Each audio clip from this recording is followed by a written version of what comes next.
Thank you for joining your desert frontiersman Alan for more Southwest Lost Tales. Please leave a like, comment, share, and subscribe. For future videos, hit the notification bell.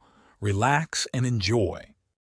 It's 1819, and the scorching Arizona sun beats down on an extraordinary scene unfolding at the Tucson Presidio. Chief Chilitapaj, leading 236 Apaches, approaches the Spanish fortress, not with weapons drawn but with hands extended in peace. Within weeks, the scene would repeat itself as 10 additional Apache chiefs and their bands arrived, seeking reconciliation with their former enemies.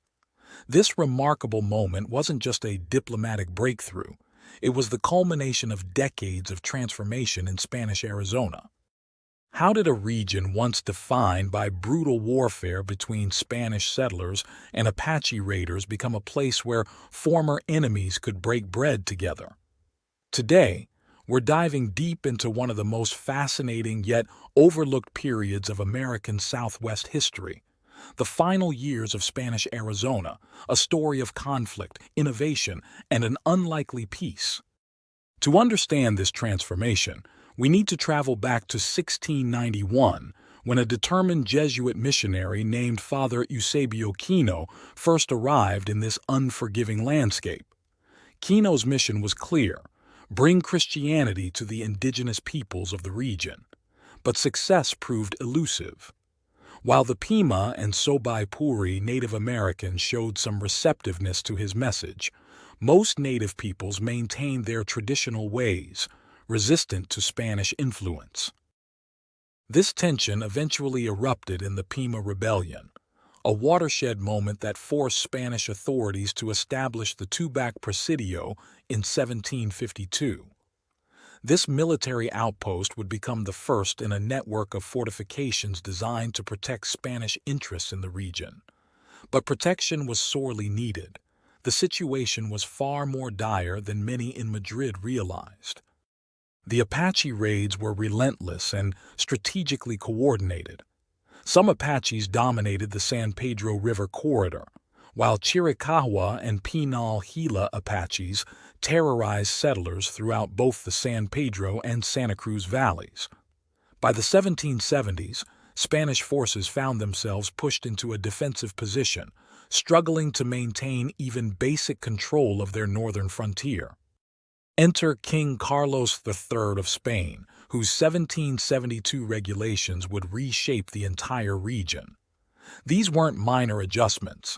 They represented a complete overhaul of Spain's frontier policy. Based on the comprehensive 1768 report by the Marquis de Rubi, the new regulations called for a strategic cordon of presidios along the frontier. But perhaps most significantly, they marked a dramatic shift in Spanish Indian policy, transferring control from the church to the military and establishing a controversial policy of Indian extermination. The implementation was swift and decisive. The Tubac garrison relocated to Tucson in 1776, establishing the new Presidio of San Agustin del Tucson. Two other garrisons briefly moved north but returned south by 1780, creating a more concentrated defensive line. But the story takes a fascinating turn with the arrival of an exceptional commander, Captain Pedro Allende y Saavedra. Allende y Saavedra wasn't your typical frontier officer. A Spanish nobleman with 22 years of military experience, he commanded 77 well-trained men by 1778. His campaigns would become legendary among both Spanish settlers and native peoples. His May 1778 expedition north demonstrated Spanish reach, while his November 1779 defense against 350 Apaches showed Spanish resilience.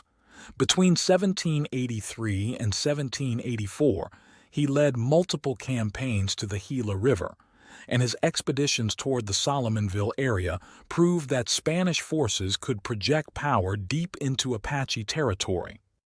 The Spanish military of this era was a fascinating blend of old-world military tradition and frontier adaptation. Each soldier carried an impressive arsenal: a lance for charging, a short sword for close combat, 2 pistols for immediate defense, and a carbine for distance engagement. They wore distinctive 6-ply leather jackets called cueras, which could stop arrows but proved challenging in the Arizona heat. Their leather shields completed a defensive ensemble that was effective against masked enemies but less suited for the hit-and-run tactics favored by Apache warriors. Their tactics were equally distinctive. Spanish forces excelled at set-piece battles but struggled against the more mobile Apache raiders. In a practice that spoke to the brutality of frontier warfare, they would mount the heads of their enemies on lances as a warning, a grim reminder of the cost of resistance. But in 1786, everything changed with Bernardo de Galvez's revolutionary peace policy. Rather than continuing the cycle of violence, Galvez proposed something radical: establish peace settlements, establecimientos de paz, near the presidios. The policy was comprehensive and carefully considered. It included regular food and supply distributions, agricultural training, and even the controlled provision of liquor and old firearms to Apache groups who joined the settlements. This wasn't a small investment. The Spanish crown set aside 7,000 pesos for Sonoran settlements alone, with plans to feed up to 6,000 Indians. Multiple locations were selected for these settlements, creating a network of peaceful interaction between formerly hostile peoples. The results were remarkable. By 1793, the first Apache rancheria was established at Tucson. By the late 1790s, 18 Apache families had made Tucson their permanent home, with the Spanish government spending 1,600 pesos annually on their support. Another 40 Apache families settled at Bacuachi, creating a second successful peace settlement. This period of peace allowed for unprecedented development in the region. Religious architecture flourished, beginning with the construction of San Xavier del Bac in 1783. The Tumacacori mission followed in 1802, and the San Agustin del Tucson Convento was built between 1797 and 1810. These weren't just places of worship, they were symbols of the new stability. The economic transformation was equally impressive. Ranching expanded dramatically. By 1804, Tucson alone boasted 4,000 cattle, 2,600 sheep, and 1,200 horses. Major land grants reshaped the landscape. Rancho de Buenavista, La Canoa, San Jose de Sonoita, and the massive San Bernardino grant, which supported an incredible 100,000 cattle. Agriculture diversified beyond traditional crops. While wheat, corn, beans, peas, and lentils remained staples, cotton production began to take root. Lime mining north of Tucson provided materials for construction, while mining operations near Arivaca and the Salero mine in the Santa Rita Mountains began extracting precious metals by 1821. This period of peace and prosperity wasn't achieved through military might alone. Captain José de Zúñiga's 1794 campaigns and the 1795 expedition attempting to open a Santa Fe trade route showed that Spanish authorities were thinking beyond mere security. They were building a sustainable future for the region. But as with all golden ages, this one too had to end. The transition to Mexican rule in 1821 marked the beginning of a slow decline. While Spanish captains remained in service and José Romero continued as Tucson's commander, the foundation of peace began to crack. The carefully maintained balance would hold until 1831, but various factors were already working against it. The reasons for the breakdown were complex. Political turmoil in Europe distracted Spanish authorities. Mexican independence brought new priorities and new challenges. The Mexican government lacked both the funds and the interest to maintain the expensive peace policy. The conversion of Apache peoples to a sedentary lifestyle proved incomplete, and Spanish military strength remained limited. Perhaps most importantly, the Apache people's fundamental resistance to abandoning their traditional way of life created an underlying tension that no amount of food or supplies could fully resolve. What makes this period so fascinating is not just the achievement of peace between former enemies, but what it tells us about the possibility of transformation. For 35 years, Spanish settlers and Apache peoples found a way to coexist, even if imperfectly. It's a chapter of history that reminds us how policy, persistence, and pragmatism can sometimes achieve what weapons and warfare cannot. As we look back at that sun-baked presidio where Chief Chilitapaj and his people sought peace in 1819, we're reminded that history is rarely as simple as we imagine. The story of Spanish Arizona's final years is one of complexity, adaptation, and the eternal human struggle between conflict and cooperation.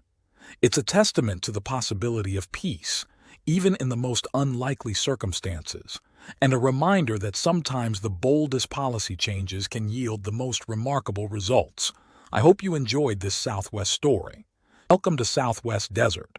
Today, we're diving deep into a fascinating but often overlooked chapter of the Civil War, the story of how Arizona Territory became a crucial chess piece in the conflict between North and South.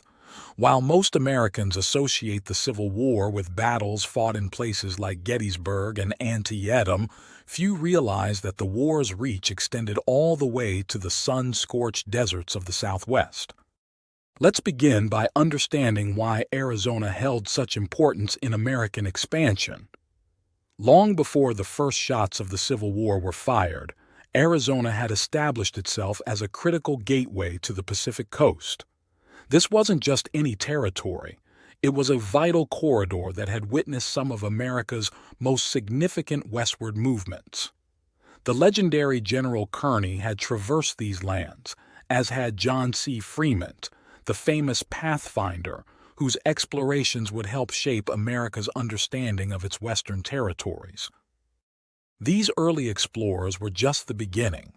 When gold fever struck in 1849, Arizona's routes became crucial pathways for the 49ers rushing to California's gold fields.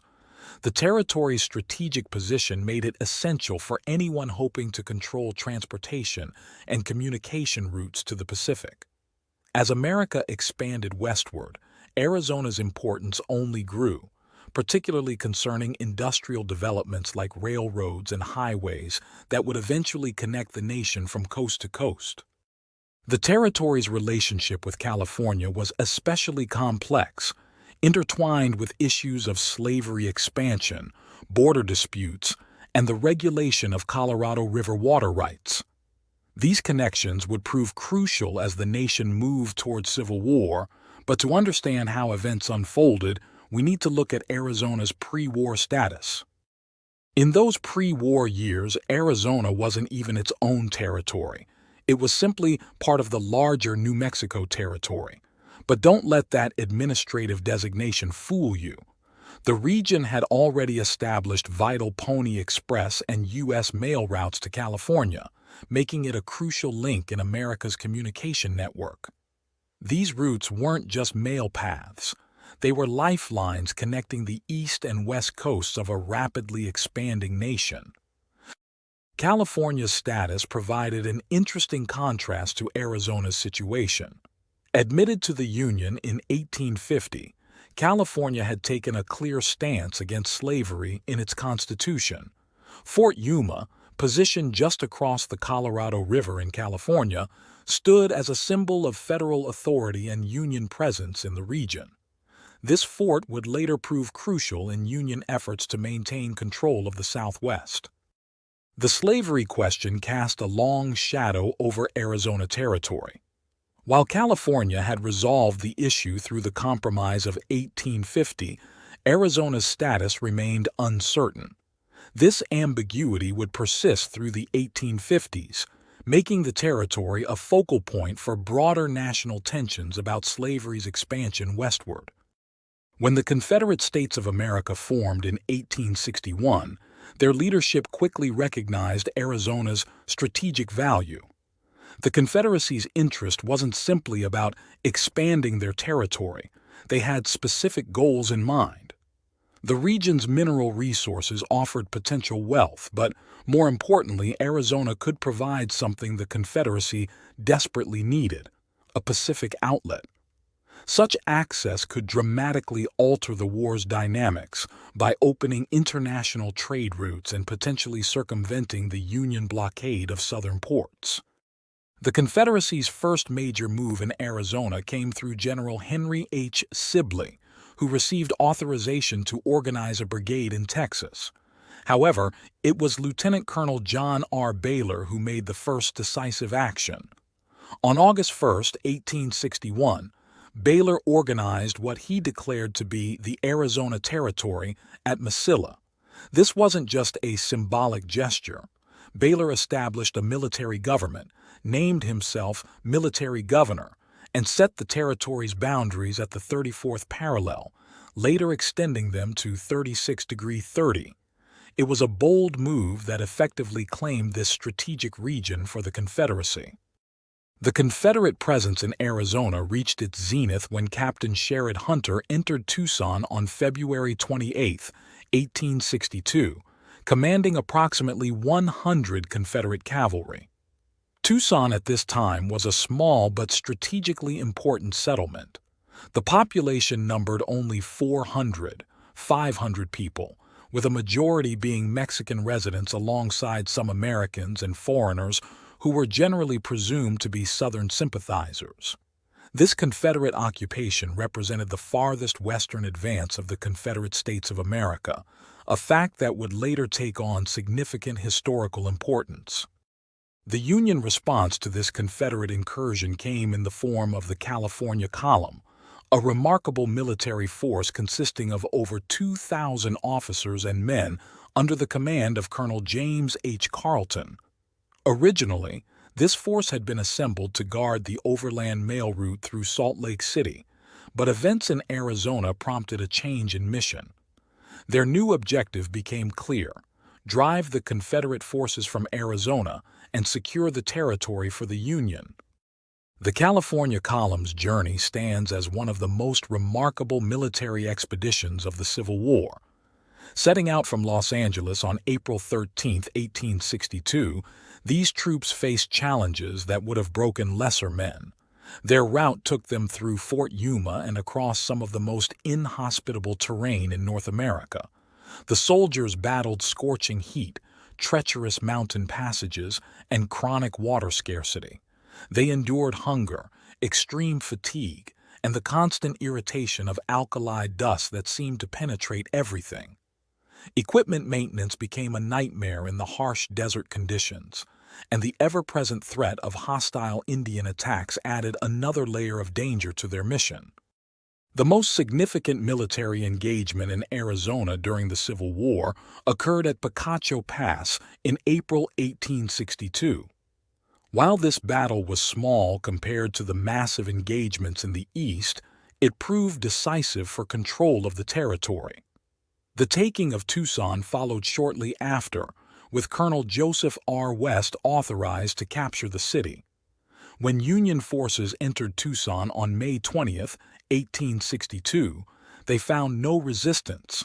The Confederate forces had already begun their strategic withdrawal. Colonel Carleton's arrival in Tucson on June 7, 1862, marked the beginning of a new phase in Arizona's Civil War story. He quickly established a federal territory of Arizona and implemented martial law. Carleton's administration was marked by strict but effective policies. Everyone was required to take a loyalty oath, and disloyal acts were met with severe punishment. Additionally, all residents had to prove they had lawful employment or means of support. While these measures might seem harsh by today's standards, they helped stabilize the territory during an extremely volatile period. The Confederate retreat from Arizona was part of a larger withdrawal of Southern forces from the Southwest. Sibley's forces abandoned their positions along the Rio Grande in May 1862, and Captain Hunter had evacuated Tucson on May 4th.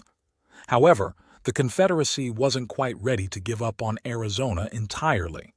In March 1863, General Magruder issued a directive aimed at reclaiming the territory, and Judge Hastings proposed an ambitious but ultimately unsuccessful plan to restore Confederate control.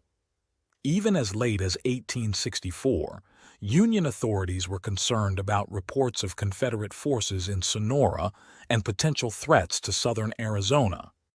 The final chapter of Arizona's Civil War story came through a series of administrative changes that would shape the territory's future. On February 24, 1863, the Arizona Territory was officially created as a separate entity from New Mexico, marking a new era in its development.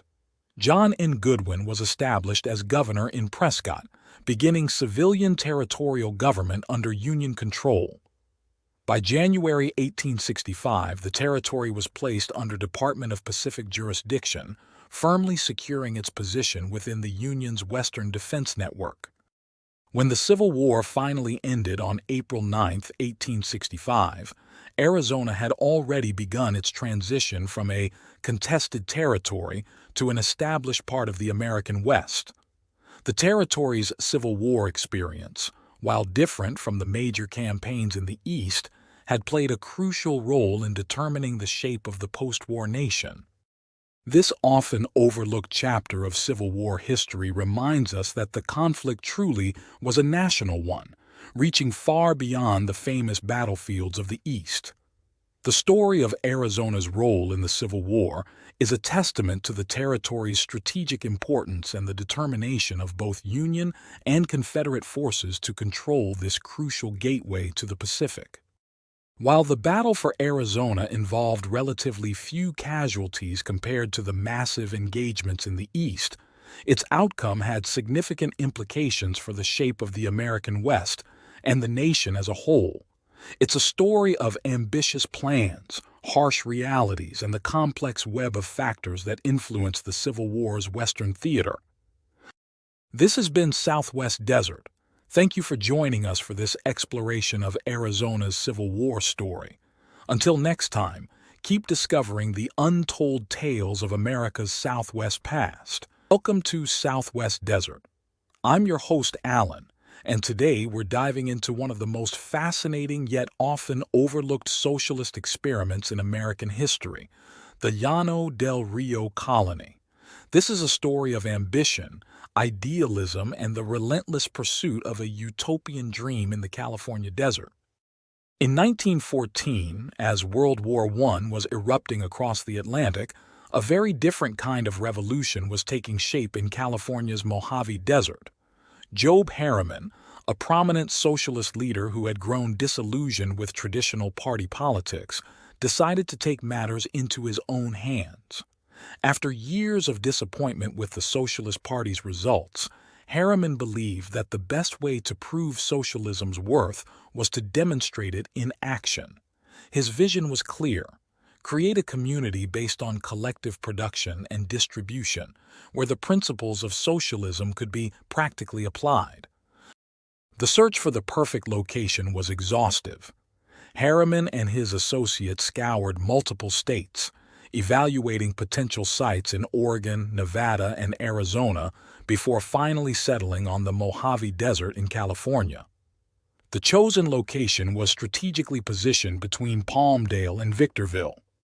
The initial land holdings were substantial: 2,000 acres with proper deeds, 3,500 acres with tax titles, and another 3,500 acres controlled through members. The land itself was largely wild, covered with chaparral, sage, and greasewood, dotted with yuccas such as Joshua trees. But what made the location truly valuable was its soil composition. In essence, it contained all the essential elements for plant life in reasonable abundance. The water resources were equally impressive. The colony secured exclusive rights to Mescal Creek, Jackson's Lake, which provided 150 miners' inches even in the driest season, Boulder Creek, and control of the Big Rock Irrigation District. But let's rewind to those humble beginnings in May 1914. Picture this: 5 determined individuals, 4 horses, a single cow, 16 hogs, and just a handful of tools. That's all they had to work with. Yet within 3 years, the transformation would be nothing short of remarkable. By August 1917, the colony had grown to nearly 1,000 members, with 900 people actually living on the property. The colony's agricultural achievements were equally impressive. By 1917, they had 2,000 acres under cultivation, carefully divided among various crops. Housing in the early days was basic but functional, with members residing in tents, adobe houses, and clubhouse rooms. However, the colony had ambitious plans for future housing that reflected both practical needs and social ideals. The designs featured homes built around patios with private gardens, incorporating innovative features like soundproof walls and blank walls facing neighbors for privacy. The industrial infrastructure of Llano del Rio was remarkably diverse. They established a planing and sash door mill, a steam laundry, and a printing plant that published both the Western Comrade, a 32-page monthly magazine, and the Llano Colonist, a weekly paper, along with various colony pamphlets. Their lime kiln could produce 150 barrels daily, and they had plans for additional facilities including an ice plant, tannery, and shoe factory. The colony's clubhouse was truly the heart of the community. This impressive 50 by 150-foot structure housed multiple facilities: rooms for single men, the commissary department, kitchen and dining room, barber shop, printing plant, and library. Alongside this stood the office building, which housed both the colony offices and the Llano post office. Social life in the colony was rich and varied. Saturday nights were reserved for dances, while Tuesday nights featured special dances for children aged 6 to 15, where they learned not just dancing but social etiquette as well. Sunday evenings were dedicated to entertainment, featuring talks, lectures, readings, recitations, home talent plays, and musical performances. Sports and games played a major role in colony life, with facilities for football, baseball, basketball, and tennis, as well as indoor activities like pool, billiards, checkers, dominoes, and chess. The colony also hosted a women's reading circle and an Esperanto club, with plans for additional recreational facilities including tennis courts, running tracks, football grounds, baseball diamonds, golf links, and children's playgrounds. The educational system at Llano del Rio was particularly innovative, operating 2 distinct schools. The traditional school enrolled 125 pupils from kindergarten through second-year high school, following the county course of study and receiving state and county support. The community had even voted a $5,000 bond for a new schoolhouse. But perhaps more interesting was the industrial school located at the junior colony. This school operated independently of county and state requirements, focusing on practical education with a practice-before-theory approach. Students studied soil chemistry, botany, horticulture, agriculture, and biology through hands-on learning. Most remarkably, the school implemented a self-government system where students created their own laws and conducted their own trials. The colony's organizational structure was carefully planned to balance democratic principles with efficient management. Incorporated under Nevada laws with 2 million shares at $1 par value, it was managed by a 9-member board of directors who appointed a superintendent, who in turn appointed department heads. The membership requirements were substantial. Newcomers had to purchase 2,000 shares worth $2,000 total, half paid in cash and half in labor. Workers earned $4 daily, with $1 deducted daily toward their labor payment. While they could purchase food and clothing from the company store, they were limited to $75 in annual cash withdrawals. Each member received 2 weeks of annual vacation. The demographics of the colony provide fascinating insights into who was drawn to this socialist experiment. About 25% were Californians, with 60 to 70% coming from west of the Rocky Mountains, and the remainder from the South, Middle West, and East. A survey from June 1917 revealed a diverse occupational background among the colonists: 104 farmers, 73 from business backgrounds, 18 from manufacturing, 15 professionals, 13 from building trades, 10 clerks, 8 miners, 6 from transportation, and 5 from printing trades. However, despite its rapid growth and ambitious plans, Llano del Rio faced significant challenges. Financial issues plagued the colony, with limited capital and heavy reliance on credit. Social unrest and member dissatisfaction grew, leading to management disputes. The situation became serious enough to prompt an investigation by the Commissioner of Corporations, and 32 colonists ultimately withdrew from the project. In the fall of 1917, faced with mounting challenges, the colony made the dramatic decision to relocate to Stables, Louisiana. The new location offered 60,000 acres and existing buildings, promising better agricultural possibilities. However, this marked the end of the original California experiment.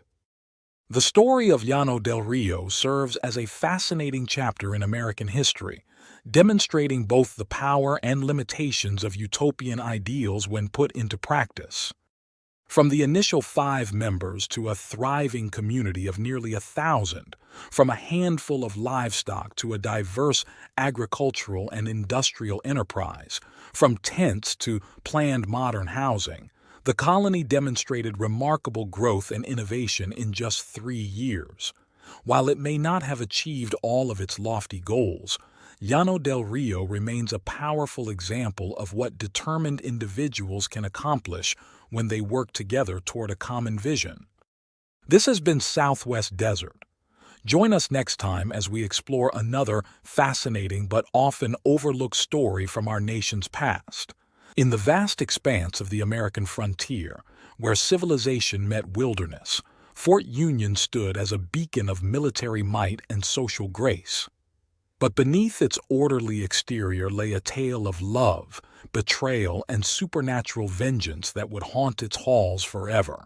A story of 2 friends whose paths would cross in life and death with devastating consequences. Jacob Henderson and Johnny Blackwood's story began on the sprawling Blackwood family ranch in Missouri, where their childhood days were filled with mock battles and dreams of military glory. Jacob's father, a former cowboy turned ranch manager for the wealthy Blackwood family, watched with quiet understanding as the boys played at being soldiers, making their solemn childhood pact to join the military when they came of age. The boys' families had markedly different reactions to their military ambitions. Johnny's father, seeing his only son and heir preparing to leave the ranch, made no secret of his disapproval. In contrast, Jacob's parents took different approaches. His father accepted it with the stoic condition that his son be a credit to the family, while his mother's pride showed through her tears when she first saw him in uniform. Their paths to military service reflected their different stations in life. Johnny's family wealth smoothed his way to a lieutenant's commission, allowing him to bypass the harder road of enlisted service. Jacob advanced more slowly through the ranks, earning every stripe the hard way. Jacob's father, always one for understated praise, called his son a survivor with a good head, high praise from a man of few words. While Johnny enjoyed the relatively peaceful life of an officer in training, Jacob saw extensive combat action beyond Missouri.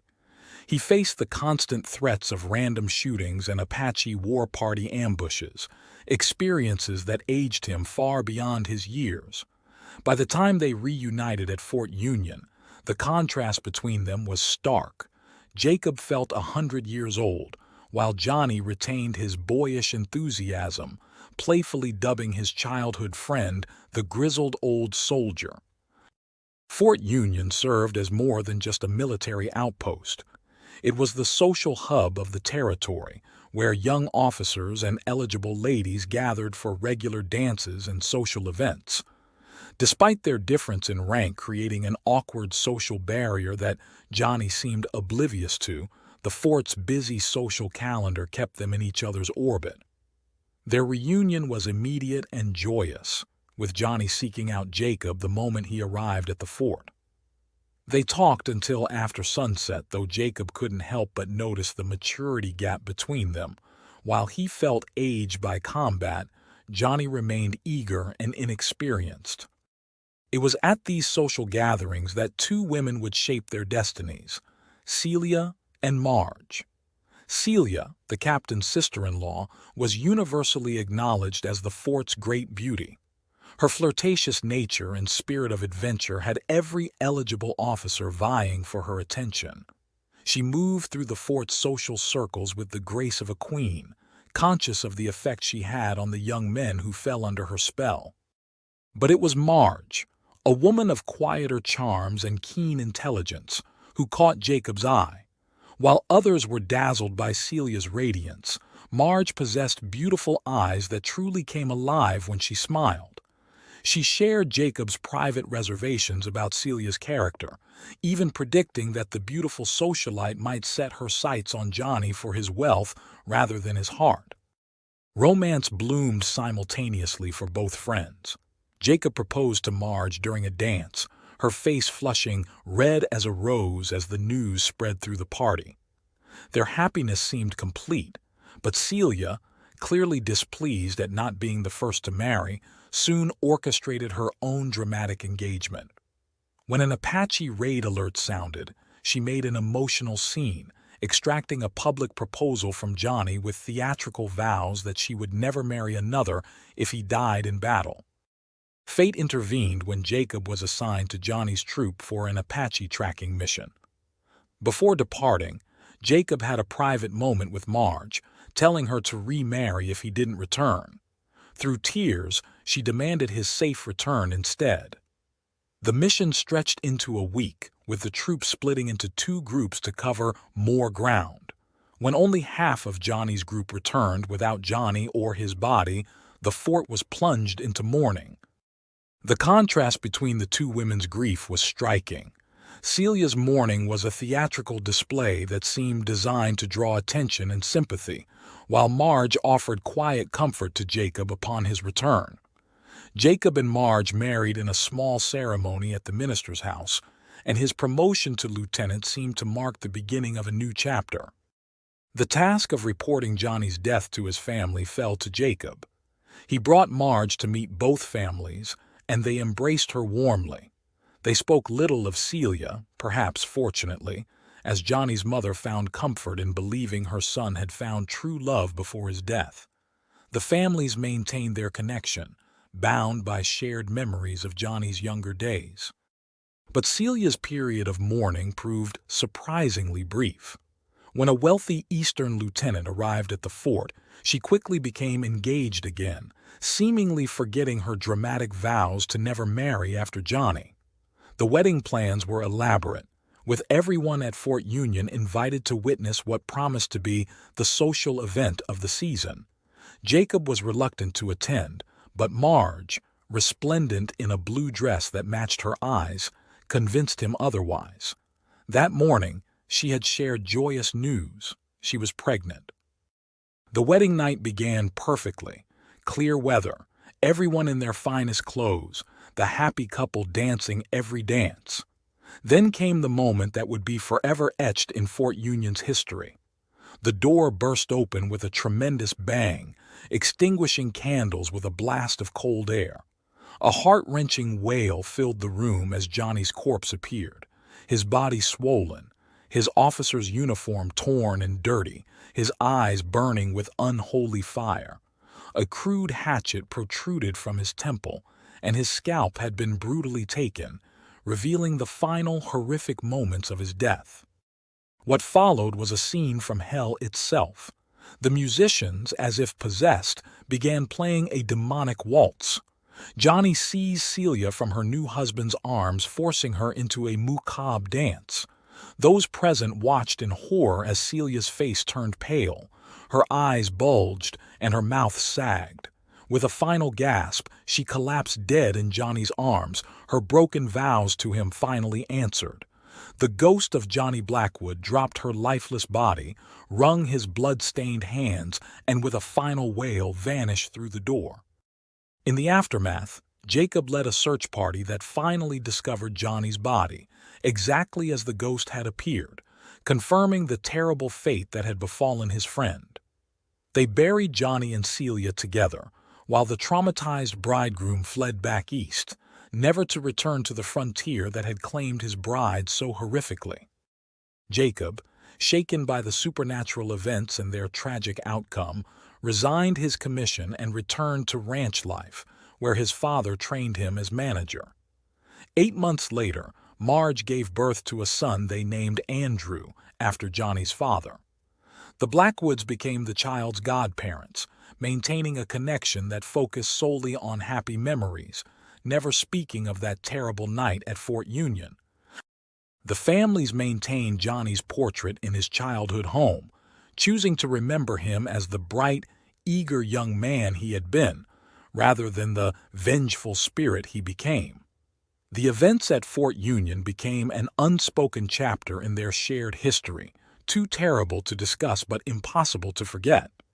Today, Fort Union stands silent, but some say that on quiet nights when the wind whispers across the prairie, the ghostly strains of a waltz can still be heard.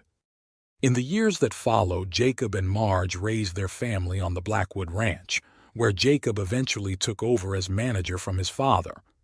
Their son Andrew grew up hearing stories of his namesake's childhood adventures with his father, but the tale of the death waltz remained untold, a dark secret carried by those who witnessed that terrible night at Fort Union. The fort itself gradually fell into disuse as the frontier pushed westward, but its reputation for being haunted never faded. Those who passed by on dark nights would hurry their pace, claiming they could hear the faint sound of music and see strange lights. And some swore that on the anniversary of that fateful wedding, the sounds of Johnny's final wail could still be heard echoing across the prairie, a chilling reminder that some promises and some betrayals echo beyond the grave. Thank you for joining the Southwest Desert for this haunted tale. Welcome to Southwest Desert, where we explore the most fascinating stories from the American Southwest. Today, we're diving into the remarkable tale of the Christian Brothers, a pair of outlaws who carved their own violent path through Oklahoma Territory and the American Southwest in the late 1800s.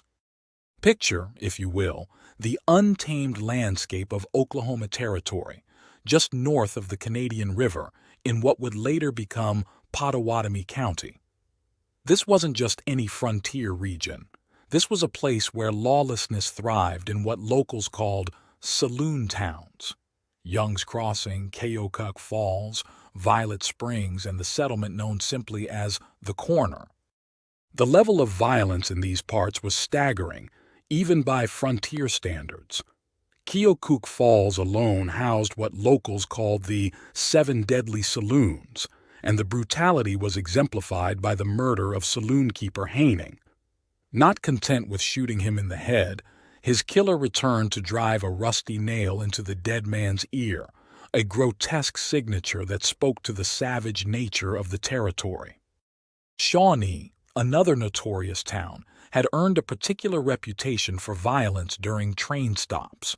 The scale of vice in the region was almost incomprehensible.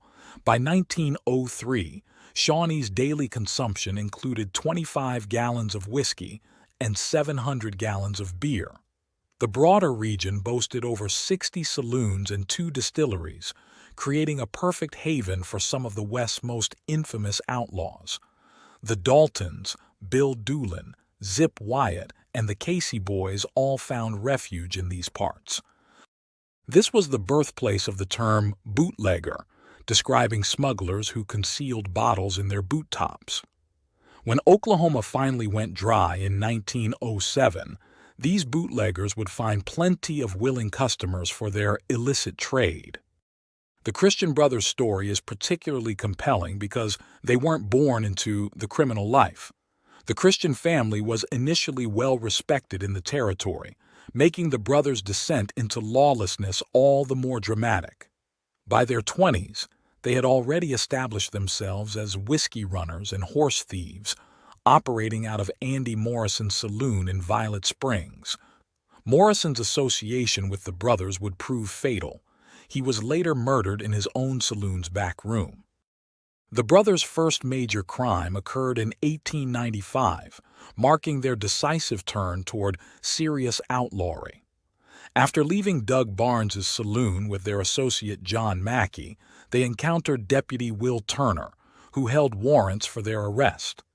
In the ensuing confrontation, all three men drew their weapons against Turner, resulting in the deputy's death in the street. While Sheriff Billy Trousdale managed to capture Mackey, and the Christian brothers eventually surrendered, their time in custody would be short-lived. The brothers received substantial sentences, though accounts differ on the exact terms.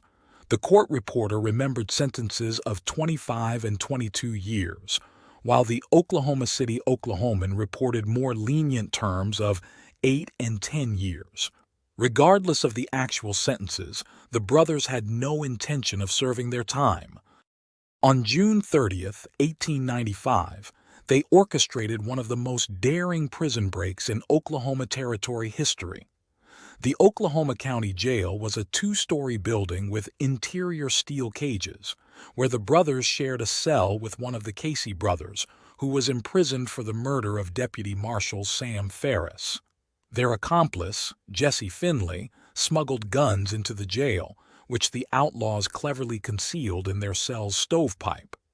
Despite receiving warnings about a potential break, jailer Garver failed to take adequate precautions. The escape occurred on a Sunday during corridor time. The brothers overpowered Garver, pistol-whipping him before fleeing through an alley. One brother commandeered Police Chief Jones's horse, while the other fled on foot with Casey. Their escape route was marked by violence from the start. When they attempted to steal a buggy, they encountered Gus White, shooting him in the leg and stomach, though White survived. The violence escalated when they encountered Police Chief Jones himself, who was shot at close range. While a coroner's jury would later blame Casey for the chief's death, the incident sparked a massive manhunt. The fugitives soon found themselves in a fierce shootout on Grand Avenue with officers Stafford and Jackson. Casey was killed in the exchange, and Bob Christian was wounded but managed to escape after stealing blacksmith Frank Berg's cart, later upgrading to a faster team.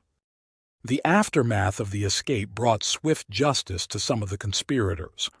Jesse Finley received 14 months in jail for smuggling the weapons, while jailer Garver was sentenced to 10 years, though he would serve only 2 before receiving a pardon.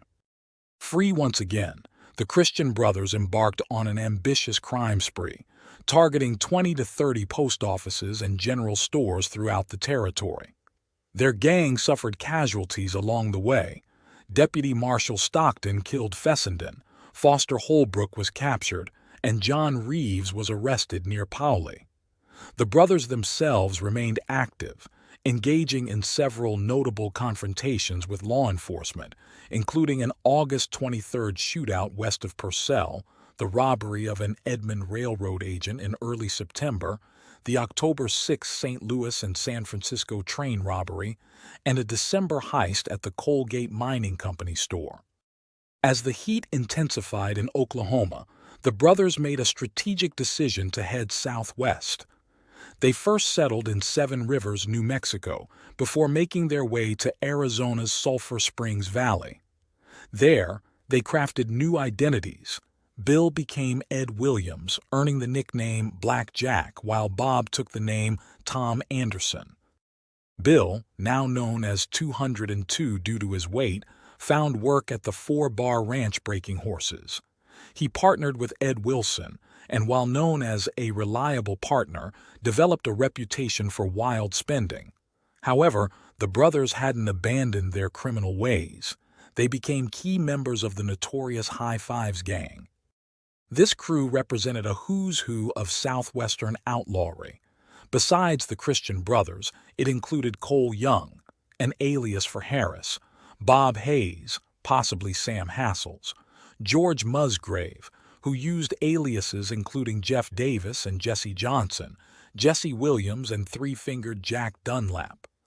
The gang was renowned for their exceptional marksmanship, and they modified their guns by removing the triggers, employing a specialized fanning technique instead. The High Fives gang's most ambitious operation was the August 6, 1896 attempted robbery of the Nogales Bank. Blackjack, Musgrave, and Dunlap maintained positions outside while three others entered the bank, targeting a substantial sum between $10,000 and $30,000 in cash. Inside, they held cashier Frank Herrera at gunpoint, but when bank president John Dessart attempted to escape, an unexpected gust of wind created a momentary distraction. Herrera seized this opportunity to retrieve a hidden gun, and the situation quickly deteriorated as multiple citizens opened fire on the gang. This led to a dramatic pursuit involving B.E. Hambleton, Frank King, Sheriff John Roberts, and Mexican customs gendarmes. The chase culminated in the famous Skeleton Canyon fight, where multiple posses, including those led by Sheriff Bob Leatherwood, Bert Alvord, and Sheriff Camillus Fly, caught up with the gang. The ensuing battle proved deadly. Deputy Frank Robinson was killed, multiple horses were shot, and Hildreth was wounded, though the gang ultimately managed to escape. The Christian brothers and their associates continued their criminal activities, executing robberies at the San Simon Railroad Station and the Bowie Post Office and store. During an attempted train robbery at Rio Puerco, the gang suffered a significant loss when Cole Young was killed by Marshall Loomis. However, the most notable casualty came on April 27, 1897, when Black Jack met his end near Clifton. Competing accounts exist regarding his death. Some attribute it to an encounter with Fred Higgins's posse, while others credit Deputy Sheriff Ben Clark's party with the fatal shots. The fates of the other gang members varied significantly. Bob Christian made a brief appearance in Mexico in autumn 1897, but managed to escape arrest and vanished completely from historical record. George Musgrave's story continued for decades. He was arrested in North Platte, Nebraska in 1909, later relocating to South America where he lived until his death in Paraguay in 1947. Three-Fingered Jack Dunlap met a violent end at the hands of Jeff Milton. An intriguing postscript to the Christian Brothers saga came in 1901 when Black Jack Ketchum stood on the gallows. He claimed that Christian was still alive and took the secret of Christian's whereabouts to his grave. Like many aspects of the Christian Brothers story, the truth of this claim remains one of the many mysteries of the American frontier. The Christian Brothers tale provides a perfect lens through which to view the changing American West of the 1890s. Starting in the lawless saloon towns of Oklahoma Territory, where violence and vice were daily companions, they carved a path of increasing violence and sophistication in their crimes. Their journey from local troublemakers to leaders of one of the Southwest's most notorious gangs mirrors the evolution of frontier outlawry itself, as criminals adapted to the closing of the American frontier and the increasing reach of law enforcement. The story of the Christian Brothers reminds us that the Wild West earned its name not through dime novels and tall tales, but through the very real and often violent lives of men who chose to live outside the law. Until next time, this is Southwest Desert, bringing you the true stories of the American Southwest. I hope you enjoyed these Southwest adventures. If you would like to help support my channel and time, hit the Super Thanks heart icon on the bottom of the video and contribute. This is very helpful. Also check out my large catalog of videos and playlists. Happy trails.